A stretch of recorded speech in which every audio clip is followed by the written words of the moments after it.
He was not just a preacher, he was worshipped as a god.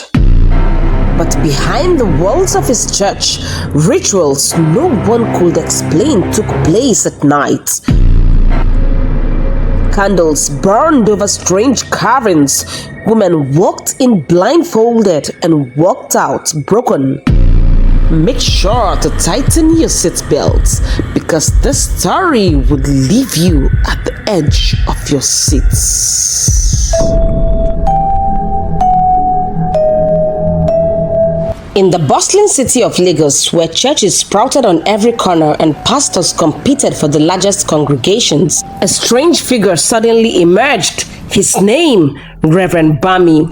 Unlike the flamboyant preachers who adorned themselves with flashy suits, gold watches, and expensive perfumes, Bami chose a darker, more unsettling look. His head was clean-shaven, polished like glass under the sun, while a long, scraggly beard flowed down his chin, giving him an eerie resemblance to the prophets painted on ancient scrolls. He spoke little, but when he opened his mouth, his booming voice echoed with authority, sending shivers down the spines of anyone who listened. To the curious and the desperate, he looked like a holy man. To Mina, there was something disturbing in his cold eyes, a quiet promise of danger hidden beneath the robe of religion. Soon, whispers began to spread across the neighborhoods of Lagos. A new man of God has come, a man with fire in his tongue, a man who claims he carries the presence of heaven itself. Drawn by curiosity and desperation, people began to gather at Coconut Head Street in Lynda Estate, where Bami had established his church, God's People Assembly. At first glance, it looked ordinary, a modest building, a pulpit, rows of chairs, a choir that sang hymns of fire and revival. To the outsiders, nothing seemed unusual, but inside, a different world existed. Bami carried himself not as a servant of God, but as God himself. He demanded his followers bow before him, not in prayer, but in fear. He introduced himself with chilling titles: His Holiness, the Most High, the Owner of the Universe. His male followers, desperate to look like him, shaved their heads clean, grew long beards with the hope that one day, perhaps, wield his terrifying power. They imitated his style so much that anywhere they went, people would instantly whisper, "These are members of God's People Assembly." Little by little, the church that began as a gathering of seekers transformed into a cult of blind worshippers who did not know they had walked into a cage, one that will soon turn their lives into a nightmare. Reverend Bami did not shepherd his flock, he ruled them. To his loyal members, his words were sacred commands. Any voice of doubt was quickly silenced. Anyone bold enough to question his authority was humiliated, flogged, or cast out of the church like a leper and secretly silenced. Latecomers faced the worst humiliation. Those who arrived even a few minutes late were made to kneel outside under the blazing Lagos sun, while 10 ushers, his loyal guards, watched over them with canes in hand. But punishment didn't stop there. Behind closed doors, the real nightmare unfolded. Reverend Bami created a system where no one felt safe, not even in their own homes. Mina was only 18, beautiful, bold and smart, while others knelt in awe before Reverend Bami. She alone had said it plainly to her parents, "Mama, Papa, this man is not of God, but of the devil. Don't be deceived." The words had barely left her mouth before her mother clutched her chest, trembling. Her father's face hardened with anger. To them, their daughter's defiance could only mean one thing: she was possessed. And so, Mina was dragged, kicking, screaming, begging into the dark embrace of Reverend Bami's compound for a 7-day deliverance. But she knew better. It was a punishment for daring to speak the truth, and her fate was sealed the moment she was shoved into the iron cage. The cage was small, barely enough for her to stretch her legs. Its silver bars gleamed under the dim church lights, giving the illusion of holiness. To the members, it was a spiritual prison designed to restrain demons. To Mina, it was nothing more than a cell built for torture. On the first night, from the corner of her eye, she watched as members passed by, eyes lowered, whispering prayers, casting and binding demons. Reverend Bami stood before the cage, stroking his beard, a twisted smile on his lips, his booming voice thundering across the compound. Behold the devil inside the child! But I, the owner of the universe, will crush it. And the prayer warriors erupted in chants. Amen! The most holy, the most high, the maker of the universe. Mina, exhausted and terrified, pressed her hands against the cold bars and spoke up with a loud voice. No! It is not me who is possessed. It is him! For that single act, her torture took a different turn. Each night, as the compound felt silent, Mina lay in that cage, her stomach empty, her body trembling, her mind haunted by the knowledge that in this place, mercy did not exist. And this was only the beginning of her 7 days. For 2 days, Mina was starved, water her only sustenance. By the 3rd night, she was dragged out from the cage into Reverend Bami's chambers for what they called special deliverance. There, the true horror unfolded. For 2 nights, Reverend Bami violated her mercilessly, while his 2 most trusted pastors stood guard, chanting prayers as if the act was holy. Mina kicked, screamed, wept, but no help came. On the 5th day, Pastor Makinde bent close and asked softly, Who is the Reverend? Broken by hunger, pain, and a desperate will to survive, Mina whispered, He is the most holy, the mighty, the greatest. Only then did they smile, declaring her free from the demon's grasp. Food was given for the first time in 5 days. She had her bath, changed her clothes, and on the 7th day returned to her family. They said she was delivered, but her silence and the terror buried in her eyes spoke a truth no one dared to touch. When Mina stepped back into her family's compound, they rushed to embrace her. Her mother wept, thanking the Reverend for setting their daughter free. Her father lifted his hands in praise, crying, Our God is mighty. But Mina said nothing. Her eyes were hollow, her movements slow, her silence mistaken for humility. In truth, she was shattered. The girl who once spoke boldly now flinched at every sound, her voice buried beneath layers of fear. Days passed. Neighbors came to see the delivered girl, whispering blessings, admiring the miracle. In church, her name became a testimony. The Reverend would smile before the congregation, declaring, The power of God breaks every stronghold. Yet, each word pierced her like a blade because Mina knew the truth. Her freedom was a lie, sealed by silence and shame. And every night as she lay awake, the echoes of that special deliverance returned, reminding her that monsters sometimes wear collars and preach in tongues. Not long after Mina's deliverance, another name began to echo through the walls of God's People Assembly. Mrs. Akubo, a devoted mother of 3 and one of the church's oldest members. She was known for her faithfulness, her constant presence in every prayer meeting, and her generous heart. When she fell mysteriously ill, her body weak, her dreams filled with dark shadows, she ran to the only place she believed could save her, the Reverend's altar. There, he looked at her with those same piercing eyes and said, The enemy has planted a spirit of death inside you, but the Lord shall deliver you through my hands. Terrified, Mrs. Akubo obeyed every instruction. Fasting, night vigils, solitary prayers, until one night the Reverend summoned her for a secret deliverance only for the chosen. Inside his chambers, with 2 pastors standing behind her, the ritual began. The air was heavy, the candles flickering, chants rising. Then came the moment she would never forget.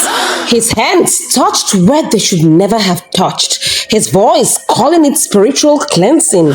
By dawn, her cries had faded into silence, and when she finally stumbled out of that room, trembling and broken, the Reverend smiled. And before the congregation, he declared, The spirit of death has left her. She is free. The crowd rejoiced, but behind her tears of thanksgiving was a pain deeper than words, a secret she carried alone, unaware she was only one of many. Chisum was a bright young woman, a lead vocalist in the choir of God's People Assembly. Her voice often moved the congregation to tears, and many called her the angel that sings. But behind her gentle smile, she kept a secret. She had a boyfriend outside the church. It began as whispers among the choristers, quiet gossip during rehearsals. Then, one morning, the rumor spread like wildfire. Chisum has been sleeping with her boyfriend. By the next service, the news had reached Reverend Bami. That Sunday, the air in the church was thick with tension. Midway through the sermon, the Reverend called Chisum forward. His eyes were cold, his voice sharp. Daughter, He said, it has come to my ears that you have defiled the temple of God. Speak the truth before his altar. Have you committed the sin they accuse you of? Chisum's hands trembled. Her eyes darted across the crowd, faces staring, lips murmuring. Fear gripped her. She remembered the warnings: never lie in God's house, or his wrath will fall upon you. Through tears, she whispered, "Yes, I have sinned. I have fornicated." A loud gasp erupted from the congregation. Eyes widened like startled frogs. It was as though none among them had ever sinned. Reverend Bami slammed his hand on the pulpit. The wages of sin is death, He thundered, but mercy speaks through cleansing. She must undergo spiritual purification, lest her impurity contaminate the house of God. That evening, Chisum was summoned to the Reverend's chambers. Two pastors stood by as he began the so-called deliverance. Candles flickered, chants filled the air. Then came his holy instruction. To destroy the spirit of lust, you must be purified with the seed of righteousness. Before she could understand, hands gripped her shoulders. Her skirts ripped off as Reverend Bami pounced on her, and the ritual began. Chisum cried, she begged, and with time, her cries turned into whispers, then silence. By dawn, she was declared cleansed. The Reverend lifted her hand before the church and said, Another soul redeemed from darkness. The people rejoiced, but behind their praises, Chisum's eyes held a pain no hymn could wash away. Bulma had joined God's People Assembly barely a month ago. He was new to the area, and the church stood just a few blocks from his apartment. It seemed convenient, though from his very first Sunday, something about their worship unsettled him. The loud chants, the strange rituals, the way everyone moved as if under a spell. Many times, he tried to stop attending, but somehow, each Sunday morning, something pulled him back. It was as though unseen hands kept dragging him through those gates. Then came the day Chisum was cleansed. He remembered her, vibrant, full of light, her voice a melody that lifted hearts. But when she returned to the choir, her glow was gone. She looked pale, withdrawn, her smile forced, her eyes dim. Bulma watched quietly from his seat, unease building in his chest. Something was off, something dark, and in that moment, he made a vow to himself. I will find out what they did to her. 2 days later, he paid Chisum a visit. Her small room was quiet, curtains drawn. When she opened the door, Bulma's heart sank. She looked frail, her cheeks sunken, her eyes swollen from tears. Chisum, I know you don't really know who I am, but I don't like the way you look. I just want to know what happened to you. He asked gently. She shook her head. Nothing. Please, He urged. you can trust me. Tell me the truth. What did they do to you? I said nothing. I'm fine. You should just mind your business already, she blurted. It took several minutes of quiet persuasion before Chisum's lips trembled open. Tears spilled down her face as she whispered, He gripped me, the Reverend. He said it was cleansing, that his sin will purify me. Bulma froze. Every word cut through him like glass. The holy man they all revered, a predator cloaked in scripture. She buried her face in her palms, sobbing. He did the very thing he punished me for. And they all watched, praying. Bulma leaned forward, voice low but firm.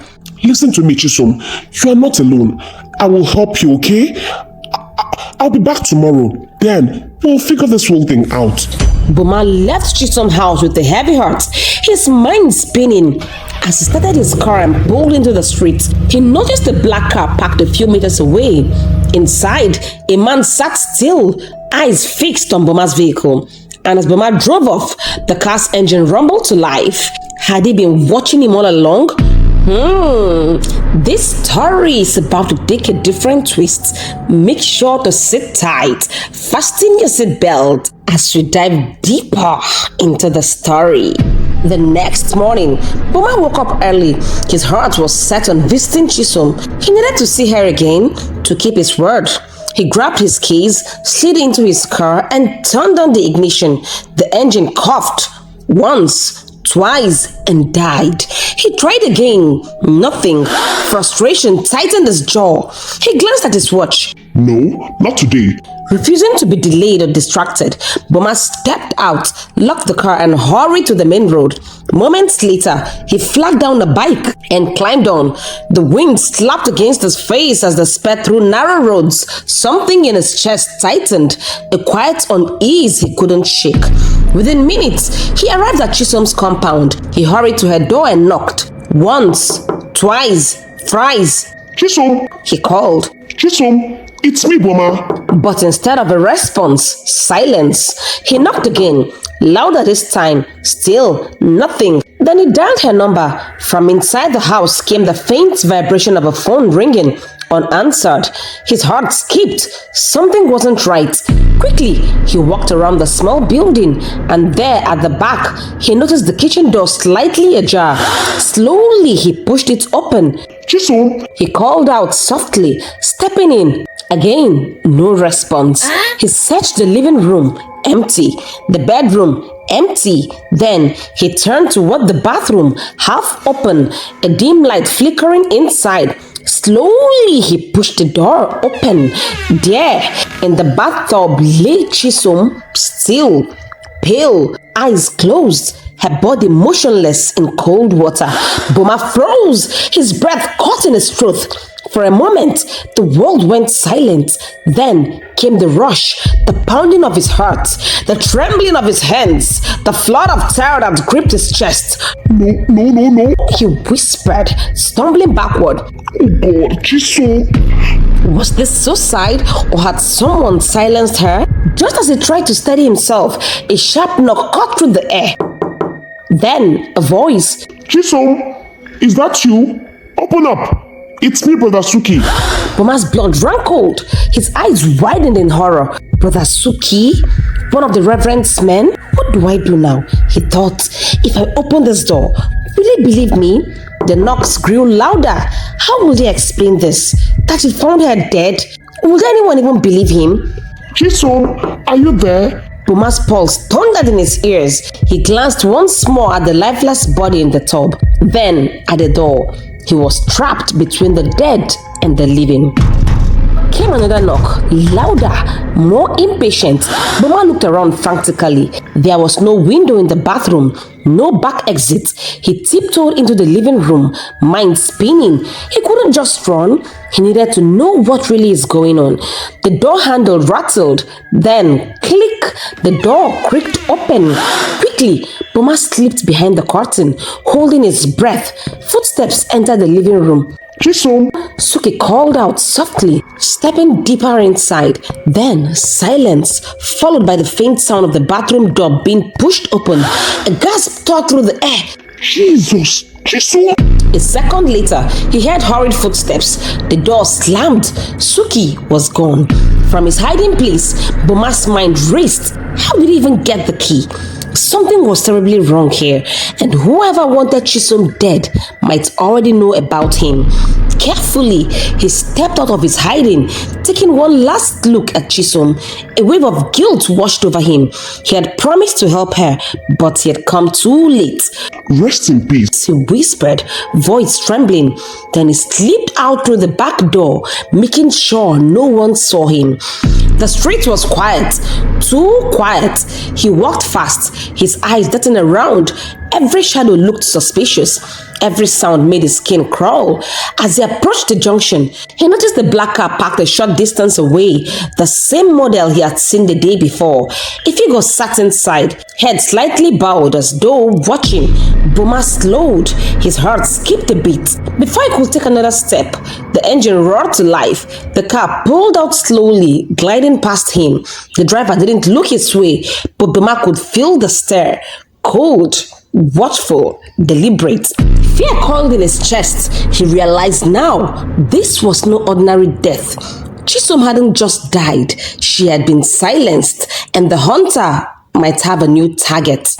Tifa and Ade had been married for 5 years without a child. They had visited several hospitals, but every test said the same thing. We are both fine. Just keep trying. One night, as they lay in bed, Tifa turned to her husband. I have been hearing of one Reverend Bami of God's People Assembly. They say he's powerful. Maybe we should see him. Ade frowned. Tifa, I don't trust these self-acclaimed men of God. Let's just wait on God. With that, he turned over and drifted to sleep.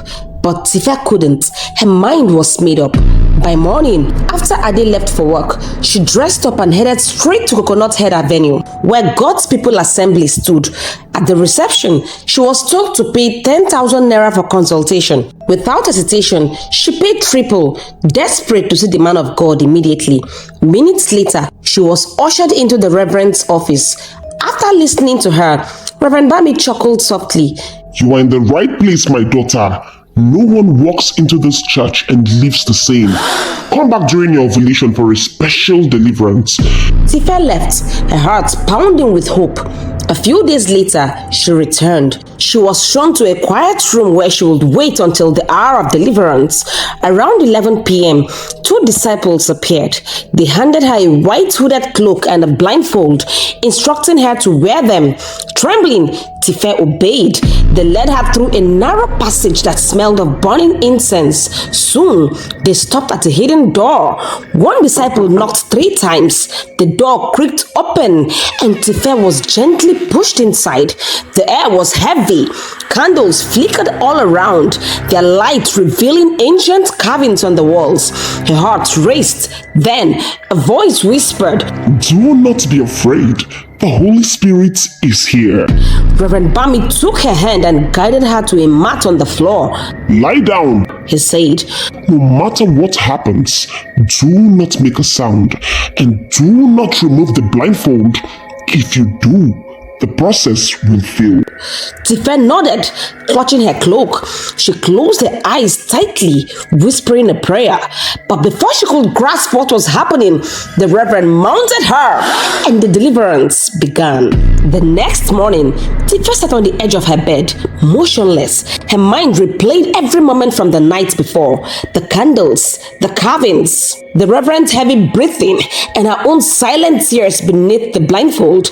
Guilt washed over her like a flood. She felt dirty, unworthy. How would she face her day? How would she look into the eyes of the man who trusted her? The man who believed she had gone to seek God. When Ade returned home later that evening, she forced a smile. How was your vigil? He asked. It was fine, she stammered, her heart pounding. He didn't notice the tremor in her voice. He pulled her close, whispering, God will do it, my love. But Tifa could barely breathe. Days turned into weeks. Tifa avoided the mirror. She couldn't bear the reflection of her own shame. Yet, one morning, as she washed plates in the kitchen, something shifted inside her. A strange wave of nausea hit. Her heart skipped. Could it be? She rushed to the bathroom and returned moments later, holding a test strip with trembling hands. She was pregnant.